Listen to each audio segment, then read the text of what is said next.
வணக்கம். இன்றைக்கி ஒரு சிம்பிளான டிஷ்ஷு. என்ன டிஷ் பார்த்தீங்கன்னா, ஓகே பூபோர் புலோடி தாம். ஓகே அது செய்கிறதுக்கு என்னென்ன ஐட்டம் தேவை பார்ப்போம்.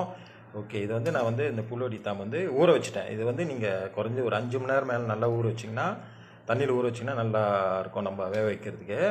ஓகே இதை நான் ஊற வச்சு தண்ணியிலேருந்து எடுத்துட்டேன், வடிகட்டி எடுத்துட்டேன். அதுக்கு தேவையான தேங்காய் பால் இந்த தனியாக ஒன்று எடுத்துருக்கேன். இந்த பிக்காட்டு உள்ள தேங்காய் பால் ஒன்று இந்த மாதிரி கொத்தால் ஒன்று வாங்கிங்க. இது குலமிளகா, தேவையான கொஞ்சோண்டு உப்பு, இது பண்டான இல்லை. உங்களுக்கு சீனி வந்து நான் ப்ரௌன் சுகர் எடுத்துருக்கேன். நீங்கள் ஒயிட் சுகர் கூட நீங்கள் பாய்ச்சிக்கலாம். ஓகே இப்போ எப்படி செய்யணும் பார்ப்போம் வாங்க. பார்ப்போம் எப்படி செய்யறதுன்னு. இப்போ நல்லா இந்த தண்ணி கொதிக்கும் போது நீங்கள் தண்ணி ஊற்றி வச்சுங்க. கொதிக்கும் போது கொஞ்சம் உப்பு சேர்த்துங்க. அடுத்து நான் புல்லோடி தாம் சொன்னல, நான் ஊற வச்சது நல்லா வடிகட்டிட்டு இதில் ஆட் பண்ணிடுங்க.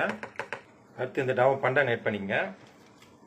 அடுத்து இந்த மிளகா சொன்னல, இந்த பாதியாக வெட்டிங்க. இது நல்லா நீட்டாக இருக்கும். இது பாதியாக வெட்டிட்டு ஆட் பண்ணிடுங்க. இப்போ நல்லா மிக்ஸ் பண்ணி விட்டுருங்களேன். இது வந்து நீங்கள் ஸ்லீமாக குறைஞ்சது ஒரு 20 நிமிஷம் பார்த்தீங்கன்னா நல்லா வெந்துடும். வெந்துட்டோன்னே நம்ம வந்து தேங்காய் பால்லாம் ஆட் பண்ணுவோம். ஓகே 20 நிமிஷம் நல்லா ஸ்லீமில் வச்சுருங்க.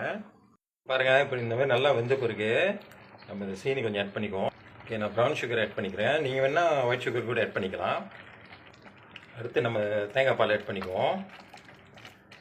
ஓகே பார்த்தீங்களா, நம்ம தேங்காய் பால் ஊற்றினோன்னா கலரே எவ்வளோ டிஃப்ரெண்ட்டாக இருக்குது பார்த்தீங்களா. ஓகே வாங்க இதை நம்ம டெஸ்ட் பண்ணுவோம்.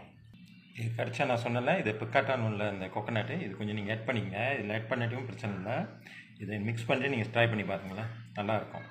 ஓகே நம்ம இன்னொரு தடவை அடுத்த டிஷ் பார்க்குறதுக்கு பார்ப்போம். பாய்.